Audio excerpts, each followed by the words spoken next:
नमस्कार दोस्तों, आयुर्वेद धाम में आपका स्वागत है। आयुर्वेद धाम एक ऐसा कार्यक्रम जिसका लक्ष्य है आपके स्वास्थ्य को और अधिक स्वस्थ बनाना। यदि कोई बीमार है तो उसे बेहतर स्वास्थ्य की ओर ले जाना। और इसी लक्ष्य में हमारे साथ हर बार इस परिचर्चा के माध्यम से आपको देते हैं महत्वपूर्ण जानकारी। वर्तमान में आयुर्वेद जागृति मिशन के राष्ट्रीय अध्यक्ष हैं और खरोंडा में आयुर्वेद धाम के नाम से एक बेहतरीन चिकित्सालय जो है उसका संचालन कर रहे हैं। इस समय हमारे साथ मौजूद हैं आयुर्वेद जगत के एक रत्न, माहिर रत्न जिन्हें हम कहेंगे डॉक्टर मुकेश अग्रवाल जी। सबसे पहले हम स्टूडियो में पहुंचने पर डॉक्टर साहब का तहे दिल से स्वागत करते हैं, फिर उनसे बातचीत का सिलसिला भी जो है जारी रखें। डॉक्टर साहब, आपका बहुत बहुत स्वागत है हमारे स्टूडियो में। डॉक्टर साहब, शुरुआत होती है हमारी हर बार परिचर्चा में कि बालों को किस तरह से सही रखा जाए। बाल जरूर निर्जीव माने जाते हैं लेकिन सुंदर भी वही बनाते हैं।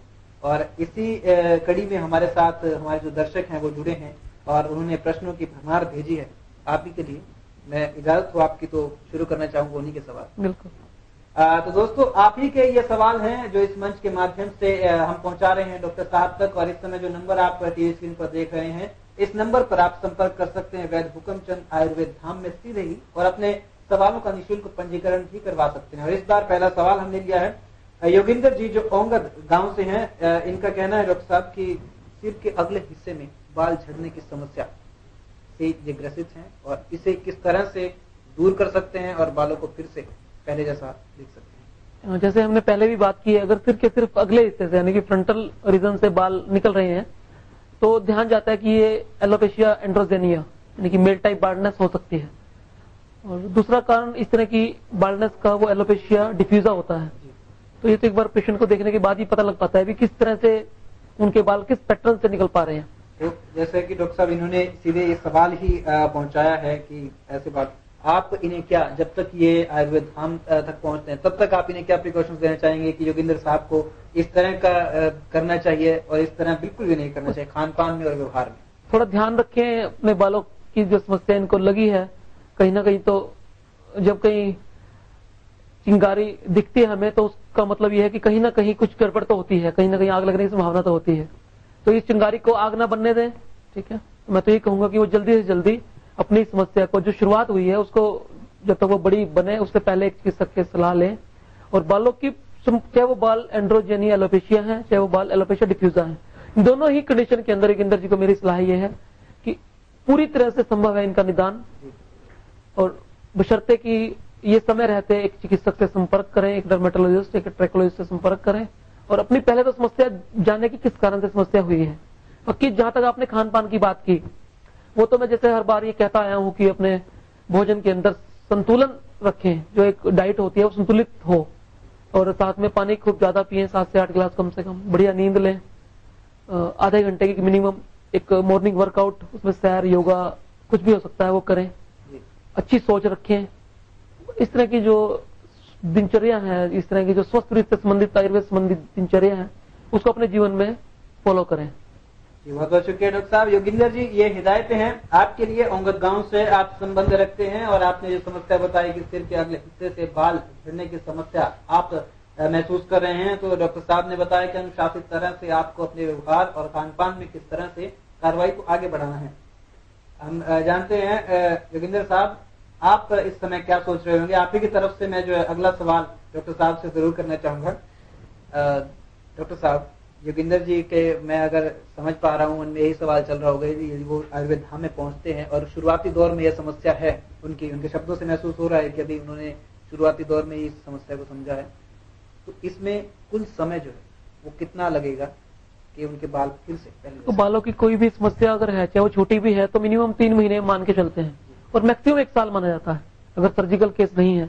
किसी को एंड्रोजेना एलोपेशिया है और वो इस स्टेज में है कि हम दवाइयों से बहुत ज्यादा नहीं कर सकते हैं, तो then we just surgery for the patient. That surgery is called puck technique. एक टेक्निक होती है जिसके अंदर फॉलिकुलर यूनिट्स लेके ओसिपिटल बैक पिछले वाले हिस्से से वो आगे लगाए जाते हैं। अगर वो कंडीशन नहीं है, दवाइयों से पेशेंट को हमने ठीक करना है और पेशेंट दवाइयों से ठीक होने वाला है, then it will around take 3 to 6 months minimum. तो 3 से 6 महीने का समय है वो मिनिमम लगता है। किसी पेशेंट में ज्यादा इन्फेक्शन है, ज्यादा कुछ थिनिंग वगैरह हो रही है, डीटीएच का प्रभाव ज्यादा है, तो फिर उस पेशेंट में 1 साल तक भी लग सकता है। बहुत बहुत शुक्रिया डॉक्टर साहब। योगेंद्र जी, हम मानते हैं और मान भी सकते हैं कि आपके सवालों के संबंधित संपूर्ण जानकारी आप तक अवश्य पहुंची होगी। यदि इसके अलावा भी आपके जहन में कोई सवाल उठता है तो आप इस नंबर पर संपर्क कर सकते हैं। लेकिन अब हम आपको यही कहेंगे कि आप संपर्क ना करें, क्योंकि आपने संपर्क किया है तब ये सवाल यहाँ तक पहुंचा है। अब आप स्वयं इस समस्या के निदान के लिए पहुंच सकते हैं। आयुर्वेद धाम में डॉक्टर मुकेश अग्रवाल जी से आप मिल सकते हैं। समस्या आपने हम आपका भी शुक्रिया अदा करना चाहेंगे। आप ही की तरह यदि कोई और हमारे मित्र इस समस्या से जूझ रहे होंगे तो उन्हें भी आप ही की तरह और आपके सवाल की वजह से ये महत्वपूर्ण जानकारी मिली है। अगले सवाल की ओर बढ़ते हैं। दर्शकों, डॉक्टर साहब हरोंडा से जगदीश जी हैं जो इसी तरह की समस्या के बारे में जानकारी चाहते हैं कि बालों में आखिरकार ये समस्याएं आती क्यों हैं। उन्हें बाल झड़ने की समस्या ज्यादा महसूस हो रही है। मेंशन नहीं किया है कि सिर के किस हिस्से से बाल जो वो झड़ रहे हैं। बाल झड़ने की समस्या जगदीश जी हरोंडा से। बालों की सबसे कॉमन समस्या ही बाल झड़ने की समस्या होती है। इसमें हम बहुत बार चर्चा करते हैं कि जो बालों के फेजेस होते हैं, 3 किस्म के फेजेस होते हैं। एक ग्रोथ फेज होता है, उसे एनेजन फेज बोलते हैं। एक कैटाजन फेज होता है जो ट्रांजिशन फेज होता है, और तीसरा फेज होता है टेलोजन फेज। ये होता है रेस्टिंग फेज। जब बाल इस फेज के अंदर चले जाते हैं, रेस्टिंग फेज के अंदर, तो बाल 3 महीने का समय बाल के पास होता है, वो गिर जाता है और उसकी जगह बाल रिप्लेस करता है नया बाल। कैटाजन फेज में फिर बाल एनाजन फेज में जाता है। इस तरह पूरा एक साइकिल है। बाल झड़ने की समस्या कोई ऐसी गंभीर समस्या नहीं है। इसके बहुत सारे कारण होते हैं। किसी बीमारी के फलस्वरूप ये हो सकती है, प्रेगनेंसी के दौरान या डिलीवरी के बाद, या बच्चे को जब माँ दूध पिलाती है उस दौरान ही हो सकती है। किसी लंबी चलने वाली बीमारी जैसे पीलिया है, टाइफाइड है, मलेरिया है, या और लंबी चलने वाली कोई बीमारी है, उसके तहत उसके दुष्परिणाम, उसकी दवाइयों के दुष्प्रभाव की वजह से बीमारी हो सकती है। यानी कि अलग अलग नाना प्रकार की वजह है यहाँ पर डॉक्टर साहब। लेकिन यदि कोई भी शख्स किसी भी वजह से बाल झड़ने की समस्या से ग्रसित है तो उसके इलाज में भी विविधता बरती जाती है कि सभी के लिए एक ही तरह का इलाज और दवाइयाँ रेकमेंड की जाती है। नहीं, वो ये डिपेंड करता है कि पेशेंट को बीमारी किस कारण से हुई है। अगर बालों में एलोपेशिया डिफ्यूजा है और सिर्फ बालों की फेज बदली है तो लगभग एक तरह की दवाइयाँ चलती हैं उसके अंदर। और अगर बालों में किसी तरह का इन्फेक्शन है, बालों की थिनिंग हो रही है, मेल टाइप बाल्डनेस की तरफ जा रहा है, तो उसके लिए फिर दवाइयाँ अलग होती हैं। तो ये पैटर्न और ये मैनेजमेंट तो पेशेंट को देख के ही हम बता सकते हैं।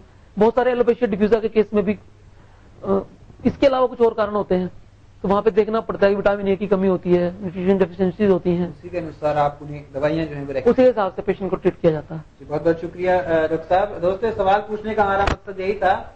कुछ हमारे दायरे में ऐसे भी सज्जन लोग हैं जो कहते हैं कि भाई बालों को भला दवाइयों से कैसे फिर से उगाया जा सकता है। दोस्तों, समस्या बाल झड़ने की यदि शुरू होती है तो वो अंदरूनी तौर पर ही शुरू होती है, और उसका अगर निदान देखा जाए तो सिर्फ बाहरी स्तर पर नहीं बल्कि अंदर पहुंचकर, जहां से वो समस्या शुरू हुई है वहां तक पहुंचकर उसे फिर से ठीक किया जा सकता है। यदि स्किन की बालों को पकड़ने की क्षमता ही नहीं है तो स्वाभाविक तौर पर वो झड़ते हुए ही नजर आएंगे, और इसीलिए दवाइयों का सेवन किया जाता है बाल झड़ने की समस्या के लिए। आगे बढ़ते हैं।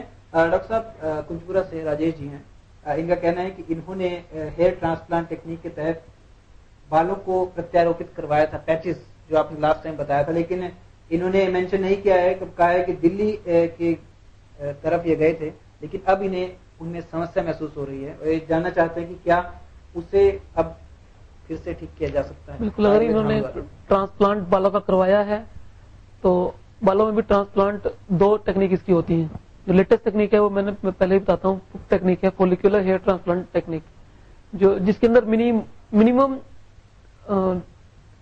किसी तरह का कोई नुकसान नहीं होता इस टेक्निक के अंदर, और बहुत ही सेफ टेक्निक मानी जाती है।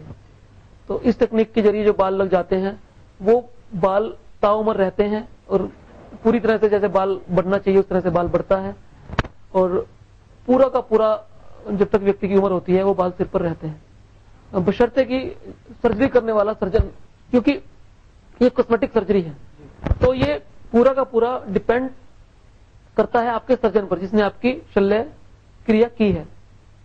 तो अगर सर्जन काबिल है और बहुत बढ़िया ढंग से इस सर्जरी से वो बालों को प्रत्यारोपित कर रहा है तो मुझे नहीं लगता कि इस तरह कोई संभावना है कि बालों में कोई दिक्कत आए। लेकिन संभावना डॉक्टर साहब दूसरी तरफ से भी हो सकती है। यदि एक चिकित्सक ने संपूर्ण अच्छी तरह से विधि पूर्वक ये प्रत्यारोपण किया है और जिनके साथ ही क्या है पेशेंट यदि कुछ लापरवाही बरते, बिल्कुल आपकी बात में पूरी तरह सहमत हूँ कि अगर पेशेंट की तरफ से कोई लापरवाही अगर आती है तब भी इस तरह की दिक्कत हो सकती है।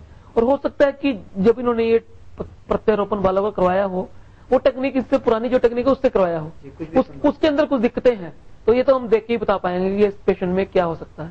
डॉक्टर साहब, राजेश जी के शब्दों से ऐसा लग रहा है कि शंका ही नहीं, ये यही जानना चाहते हैं कि इन्होंने जो प्रत्यारोपण है वहां से करवाया और संतुष्ट नहीं है, ये क्या इन्हें उस स्थिति से बाहर निकाला जा सकता है कि आयुर्वेद हम इसके लिए तैयार? बिल्कुल बिल्कुल बिल्कुल बिल्कुल, इनका सवाल का मैं स्वागत करता हूँ और बिल्कुल बिल्कुल सही आपने कही है। पहले भी हमने कुछ इस तरह के लोगों को जिन्होंने प्रत्यारोपण करवाया था और जिनको कुछ दिक्कतें आई पुरानी टेक्निक की वजह से, तो हमने नई टेक्निक से उन दिक्कतों को ठीक करने की कोशिश की और हम कामयाब भी रहे हैं।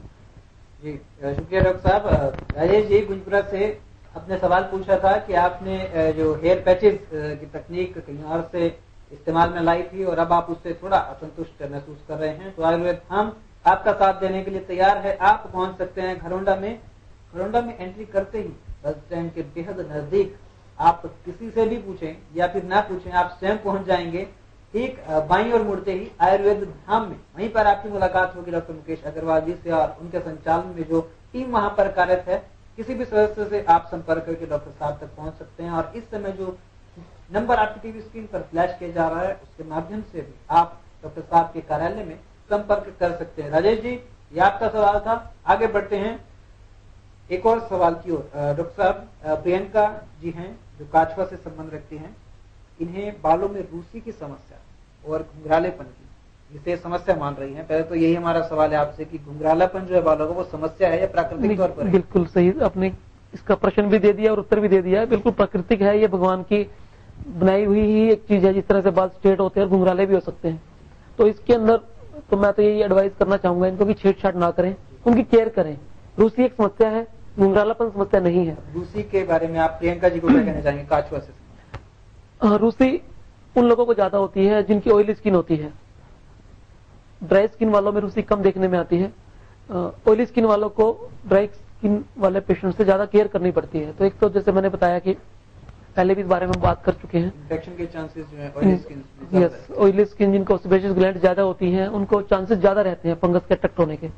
तो अगर वो इन्फेक्शन ज्यादा है, उनको स्केल के रूप में स्काल्प पे, सिर के स्काल्प पे दिखता है, तो फिर वो ट्रीट करना पड़ता है। उसकी फंगस एंटी फंगल जो दवाइयां वो चलती हैं, उसके लिए कुछ शैम्पू होते हैं, कुछ खाने की दवाइयां होती हैं। बाकी रूटीन केयर के लिए आप पानी कम से कम 7 से 8 गिलास पिए, हफ्ते में 2 बार वालों को स्टीम दें और बाकी जो दिनचर्या के जो नियम है उनको फॉलो करें। कुछ हद तक उससे ठीक हो सकता है। अगर दिक्कत ज्यादा बढ़ती नजर आती है, फिर आपको हम एग्जाम ट्राइकोस्कोप मशीन जिसकी हम चर्चा करते हैं बार बार, उस मशीन से हम एग्जामिन करेंगे कि इन्फेक्शन है तो कितना है, उसके हिसाब से पेशेंट को ट्रीट किया जाएगा। डॉक्टर साहब, यहाँ पर एक सवाल मैं आपसे जानना चाहूंगा, जो वीएचसी हर्बल्स का एक बेहतरीन चिकित्सकीय उत्पाद है, यहाँ पर क्या वो कारगर वर्धनी शैम्पू, क्या यहाँ पर इस स्थिति में जो डैंड्रफ की समस्या प्रियंका जी महसूस कर रही है, क्या उसका इस्तेमाल? बिल्कुल, जब तक ये किसी चिकित्सक को नहीं दिखा पाते हैं तब तक मैं इनको एडवाइस करूंगा कि आप वर्धनी ऑयल, हेयर ऑयल और वर्धनी हर्बल शैम्पू, उन दोनों का इस्तेमाल आप कर सकते हैं।